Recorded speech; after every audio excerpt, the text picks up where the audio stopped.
Hey YouTube, welcome back to Russ's Rad Reviews. Today, Cupcake is with me to do another album review. On this episode, we have Disco Gold. I couldn't find any information about this album other than a short post on a website called Dusty Grooves, so it's probably a reason that it's on there because it's real dusty. That was so bad.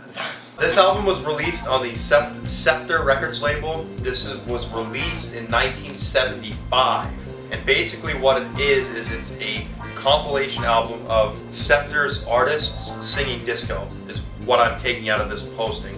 If I'm wrong, leave a comment so we can change the description or whatever, but again, it was released in 1975. It features disco mixes of tunes that had appeared on the label already as singles. They were handled by the legendary Tom Moulton, one of the greatest voices in the disco studio scene on the East Coast. And there's a total of 8 tracks in all on this album. That's all I've got for history, so short and sweet, unlike this album. Now, let's talk about the artwork.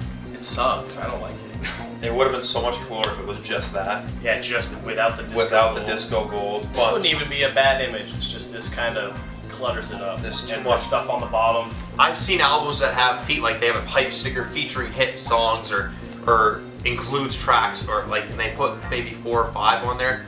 They listed all of them on the front. I don't know, the artwork's just, it's so bland. Like it was disco, there's flashing colors, flashing lights, and they put 2 very, very stale characters on the front. You know, and it's not like they went like crazy with the lights either on the front. Like they've got yellow, same color, same warmth, and then orange. So it's just, they could have done something so crazy with it and it just kind of went flat. But I don't know how rare this album is. It might be one of those where it's like, holy crap, you know, where the heck did you get that? But and then you flip over to the back. Look at this. It's a complete cluster.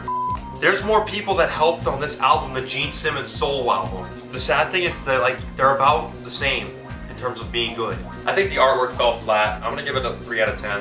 I'm gonna give it a 2 out of 10. This sucks. And there's no inner sleeve. I don't know if that's on purpose, but look, it's just cardboard. But let's talk about this real quick. I do have to give them credit because the blue on the actual this when the light hits it, it's a 2-tone. So you actually it's almost like a tie-dye shirt, but they took a section of the what's the rainbow wheel or whatever. Just blue, yeah. They went like a little piece of green and then a little bit to the darker blue, but it mixes together really well. The Scepter logo actually looks kind of cool here because they gave the Scepter a color. This album is it'd be right down the line in terms of thickness, probably 2.5. So on side A, also known as side 1, we have Want to Wazari, We're on the Right Track, Make Me Believe in You, I Love You, Yes I Do. And on side 2 we have Ain't No Love Lost, Pity the Poor Man, Arise and Shine, and to end the album, Needing You. We've had albums like this before where a lot of like there's 3 or 4 tracks or a side that sounds like it could be the same song. This whole album could be one side, there's no separation, and it could just be one whole master tape recording. Yeah, just everything blended. It all just sounded like one song. I mean, I could sort of understand like if a DJ was putting this on, you would want to be able to play a few songs that were sort of different but the same so people could dance, but I don't see this. I mean, it's awful. It's just boring.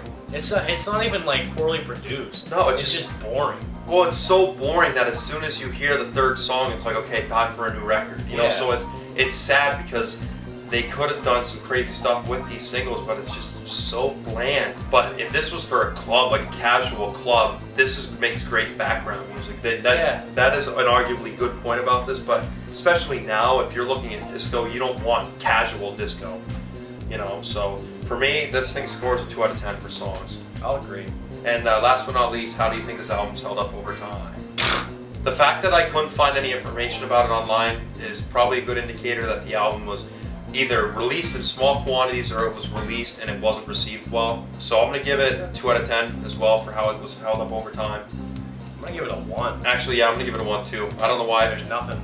Just I'm gonna put you viewers out of misery and I'm gonna save my ears. So we're just gonna go. We'll try it again. You can't. Well, it's durable. It is durable. Just get like a pencil or something and stab it. Oh, I got my knife. I'm gonna take the people on the cover out of their misery. Yeah, there you go, right in the crotch.